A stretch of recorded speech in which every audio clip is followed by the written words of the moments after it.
안녕하세요, 핑플릭스입니다. 제가 예전에 이제 글로벌 플랫폼 바이블 이제 미국 편 영상을 제가 한번 올린 적이 있는데요. 요번에는 이제 2편이에요. 중국 편이에요. 삼성증권에서 너무 자료를 잘 만들어 주셔서 제가 내용을 좀 공유해 드리려고 해요. 흔히 중국에 인터넷 이제 플랫폼 하면은 사람들이 이런 얘기를 해요. 야, 그거 그냥 중국 정부가 키워준 거 아니야? 그리고 이거 14억 인구 때문에 손쉽게 컸잖아. 그리고 뭐 미국에 뭐 마파라고 하죠. 이런 기업들 대비하면 뭐 매력이 있냐, 경쟁력이 있냐, 얘네가. 이런 좀 얘기를 많이 하시는데 이 리포트는 당연히 이거 아니다, 절대 아니다라고 말하고 있어요. 알리바바나 뭐 텐센트 같은 이런 기업들이 중국 정부의 보호 아래 사실 큰 건 사실이지만 이 인구가 많잖아요. 춘추 전국 시대 같은 이런 수많은 경쟁자들 사이에서 엄청난 그 레드오션이죠. 이 경쟁을 뚫고 올라온 이 역전의 용사들이라는 거예요. 오히려 이 중국 기업이라는 이유로 이들의 혁신적인 어떤 혁신성과 그리고 그 비즈니스 모델, 그리고 기술력 이런 것들이 오히려 저평가 받고 있다는 거예요. 다 중국 기업이라는 이유로. 저도 사실 여기에 동의하거든요. 결코 이런 기업들이 만만한 기업들이 아니에요. 경제 규모로만 보면요. 이게 중국이잖아요. 파란색 선이. 그 앞으로 한 십몇 년 지나면은 아마 중국이 추월할 거예요, 미국을. 미국이 왜 중국을 계속 공격하는지를 보면은요. 무섭기 때문이에요. 중국이 무섭잖아요, 따라오는 게. 중국이 가장 무서운 건 역시 그 인구죠, 인구. 14억이라는 워낙 그 많은 인간들이 일하고 먹고 마시고 쓰는 그 자국 내 그 내수 시장만으로도 경제가 돌아가요. 근데 지난 그 10년간 중국 경쟁 성장의 중심이 원래는 투자였거든요, 기존에는. 투자해서 지금 소비로 바뀌고 있어요. 그 세계의 공장에서 세계의 소비 시장으로 바뀌고 있는데요. 이 거대한 흐름 속에서 저희는 투자의 기회를 잘 찾아야 해요. 내수 시장을 바탕으로 중국 기업들이 엄청나게 성장하고 있는데요. 그 글로벌 500대 기업 중에서 중국 기업은 이미 숫자로는 그 미국을 넘어섰어요. 그죠? 그리고 이거는 단순히 숫자로만 늘은 게 아니고요. 질적으로도 엄청 성장하고 있어요. 그 싼 임금을 이용해서 단순한 제조업 있잖아요. 그런 것들은 지금 이미 베트남 같은 동남아로 많이 이전하고 있고요.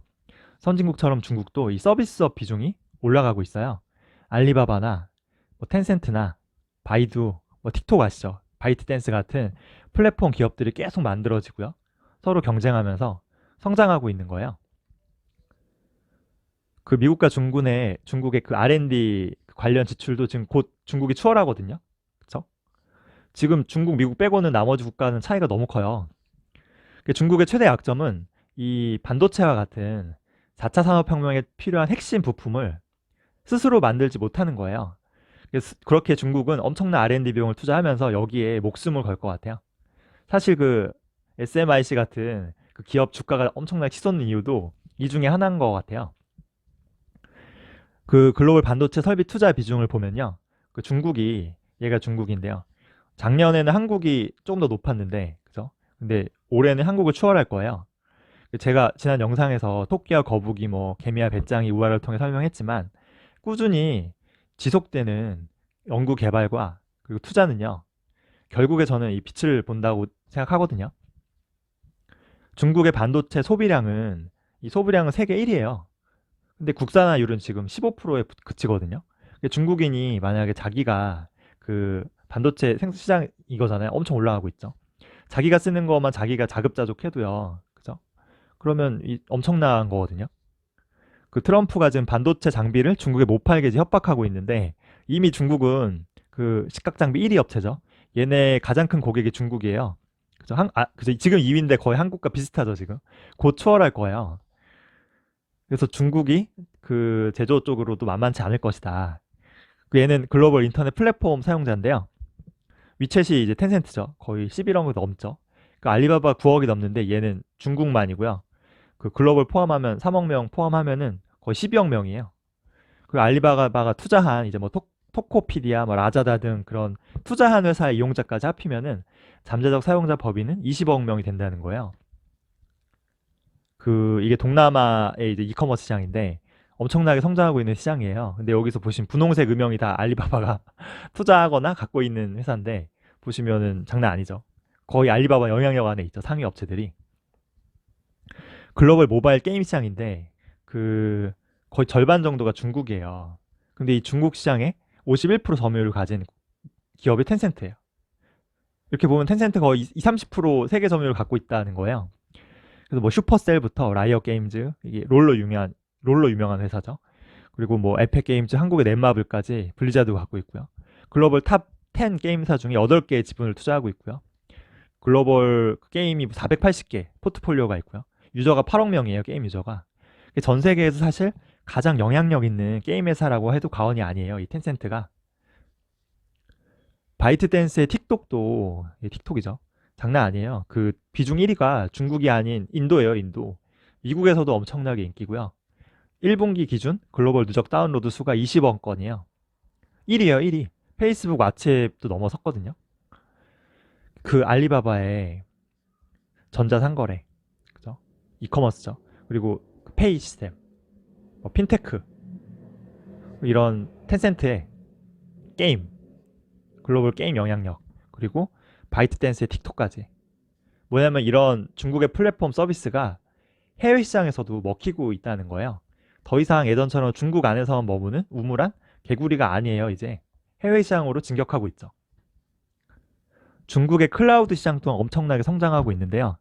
미국에서는 이제 아마존이랑 마이크로소프트랑 구글이랑 이 세 개 합산 점유율이 55%인데요. 지금 중국은 알리바바, 텐센트, 바이두 세 개 합치면은 73%거든요. 상위 업체의 지배력이 더욱 강력해요. 성장력도 더 크고요. 그리고 그 아시아에서는 이 아마존과 마이크로소프트도 이 알리바바 앞에서 힘을 못 쓰고 있어요. 물론 아시아 지역이 아직 규모에서는 안 되죠.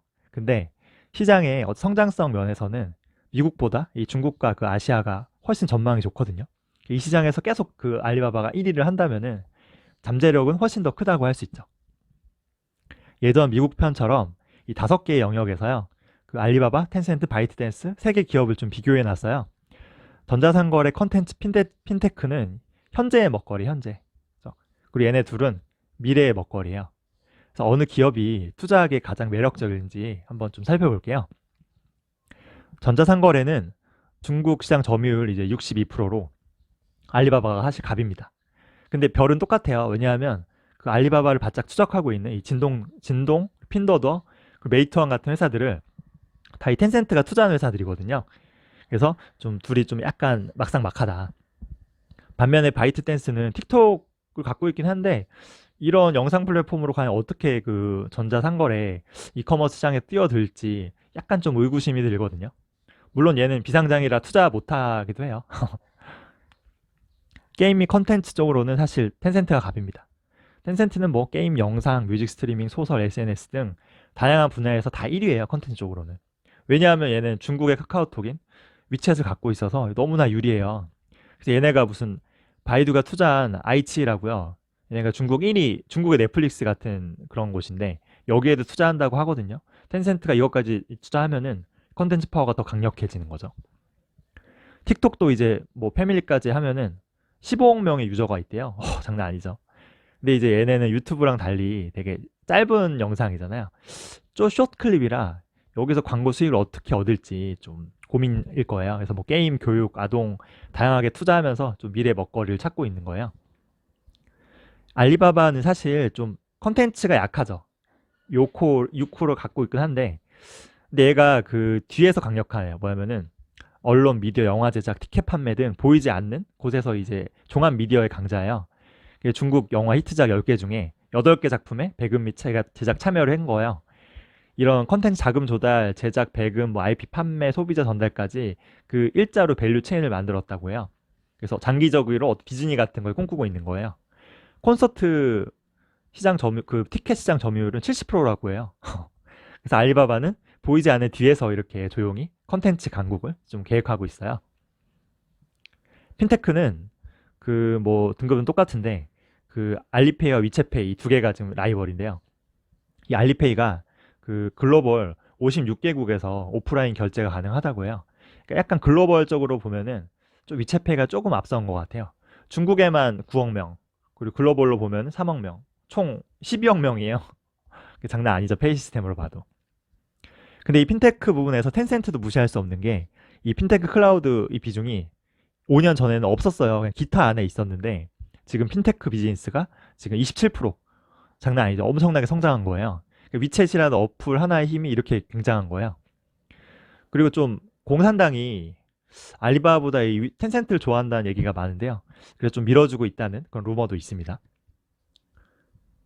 그 클라우드 쪽에서는 사실 알리바바가 갑입니다. 지금 중국만 시장 점유율이 46%고요. 아시아 쪽에서도 20%로 1위예요. 둘 다 1위.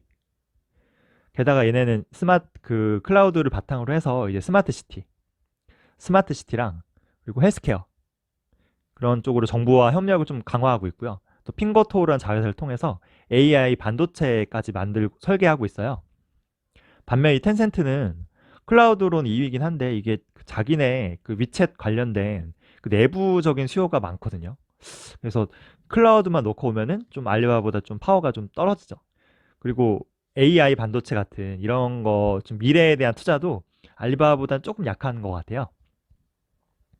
마지막 헬스케어는 그 알리 헬스케어라고도 하죠. 알리 건강을 가지고 있는 알리바바의 압도적인 승리입니다.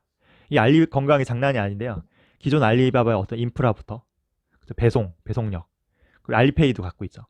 알리페이랑 알리 클라우드까지 이런 것들 모든 것들이 시너지를 내면서 엄청나게 성장 중이에요. 텐센트도 이제 그 텐센트 헬스케어를 출시를 했는데 얘도 이제 온라인 진단 및 배송 똑같아요. 알리 건강이랑 하려는 거는. 근데 너무 늦었어. 너무 늦었고 좀 알리바바에 비하면 좀 부족한 점이 많지 않나. 바이트댄스는 뭐 아무것도 없죠, 사업이. 이렇게 정리하면은 그 지금의 먹거리인 이커머스, 게임, 컨텐츠, 핀테크 이런 쪽에서는 그 알리와 알리바바와 그 텐센트가 좀 비슷한 것 같아요. 그죠? 좀 호각을 좀 이루고 있는데 이제 미래의 먹거리라고 할 수 있는 클라우드, 그리고 헬스케어, 그리고 뭐 AI, 반도체, 스마트 시티 이쪽으로는 알리바바가 약간 좀 더 우세하지 않나 생각이 돼요. 물론 미래에 누가 승자가 될진 모르는데요. 분명한 거는 알리바바나 텐센트 모두 다 성장할 거란 거예요. 그 제가 마지막으로 가장 중요하게 생각하는 거는 이 매출 성장률이거든요. 성장성. 왜냐하면 지금 당장 이익을 내지 못해도요. 일단 마켓 쉐어를 늘려서 시장을 장악하면요. 그 다음에는 이제 이익이 자연스럽게 따라 들어오게 돼 있어요. 아마존도 그랬죠, 사실. 그죠? 카카오도 그랬고요. 둘 다 처음에는 수익 못 냈거든요. 근데 지금은 장난 아니죠, 성장이. 그래서 저는 매출 성장을 좀 가장 중요시 보는데요. 얘가 알리바바의 매출 성장이고요. 얘가 텐센트의 매출 성장률이에요. 보시면 뭐 장난이 아니죠. 뭐 약간 부침은 있지만 보통 30에서 50% 사이거든요. 그래서 이거는 그 애플과 마이크로소프트는 물론이고요. 그 구글과 아마존, 페이스북까지도 뛰어넘는 거예요, 얘네가. 그죠? 그래서 이런 중국 인터넷 플랫폼 기업의 엄청나게 무서운 성장, 그리고 승자 독식은 앞으로 더 심화될 거예요. 그죠? 얘네 성장은 더 가속화될 것이다. 지난 10년간 중국 시가총이 상위 기업의 변화인데요. 10년 전에 이 페트로차이나 이게 석유에 석유 그리고 은행들, 그죠? 얘는 통신, 그러니까 완전히 그 구시대 기업만 있었어요. 근데 5년 전에 처음으로 이 알리바바와 텐센트가 이제 4위, 5위로 들어온 이후로 지금은 알리바바, 텐센트가 격차가 지금 엄청나잖아요. 국권이 1, 2위를 다투고 있어요. 저는 10년 뒤에도요. 알리바바, 텐센트가 시가총액 상위에 있으리라고 생각돼요. 사실 누구나 예측할 수 있거든요, 이거는. 그래서 이들의 어떤 혁신성, 그리고 기술력, 비즈니스 모델, 이런 것들은 이런 미국 마파, 그죠? 이런 기업들과 비교했을 때도 좀 뒤지지 않는다고 생각하고요. 리포트에서도 그렇게 말하고 있어요. 오히려 미래의 성장성, 그리고 아시아 경제의 어떤 잠재력, 이런 것들을 감안하면은 오히려 마파 이런 기업들부터 기대가 된다는 거예요. 사실 중국은 이 아편 전쟁이죠. 그때 시작으로 유럽 열강대에게 막 착취당하면서 그 전까지는 사실 이러기 전까지는 항상 인류 역사상 가장 부유하고요. 잘 사는 곳이었어요. 이게 중국이 뭐 언제인지 모르지만 나중에 이제 미국을 이제 경제적으로 추격하고 따라잡는 거는 이건 사실 이렇게 놀라운 일도 아니고요. 그냥 단순한 그냥 역사의 회기일 수도 있어요. 저는 사실 그 중국이 미국을 이렇게 따라잡던 못 따라잡던 그죠? 사람들이 왜 이렇게 중국을 미워하고 욕하는지 좀 이해가 안 가요. 제 영상에서도 무조건 뭐 짱깨 기업은 걸러야 된다고, 믿을 수 없다고 막 욕하고 막 비난하는, 그래서 뭐 차단되는 댓글이 엄청 많더라고요. 이렇게 중국이 망한다는 영상이 수도 없이 많아요. 근데 이게 중국을 미워하는 거는 저는 중국에 대한 어떤 두려움도 있는 것 같아요. 설령 중국과 중국인이 진짜로 밉다고 해도 내가 밉다? 내가 미운 거랑 이거랑 투자는 관련이 없잖아요. 이건 별개의 거예요. 중국인들의 지갑을 열게 하면서 돈 잘 버는, 그죠? 이익 잘 내는 그런 기업에 투자해서요. 그죠? 같이 돈 벌면 되잖아요. 그게 중요한 거 아닌가요? 이런 기업에 일찌감치 투자해서 우리가 뭐 달러나, 그죠? 위안화를 벌어온다면 그거야말로 애국이에요, 애국. 꼭 내 돈을 뭐 삼성 같은 국내 기업에 투자해야 애국이 아니잖아요. 삼성도 어차피 외국인 투자자가 절반 이상인데. 그래서 저는 개인의 감정과, 그죠? 감정과 투자는 아무런 관련이 없다. 중국 기업은 믿을 수 없다는 어떤 그런 편견, 안 된다, 짱깨다, 안 된다, 이런 편견에서 좀 벗어나서요. 좀 객관적으로 이 중국 시장을 좀 바라보면요. 이런 알리바바, 텐센트와 같은 중국 플랫폼 기업의 투자는 정말 장기적으로 굉장한 부의 기회를 좀 가져다 줄 거라고 생각됩니다. 리포트도 그렇게 말하고 있어요. 준비한 내용은 여기까지고요. 계속 좋은 영상 올리도록 하겠습니다. 좋아요와 구독 많이 눌러주세요.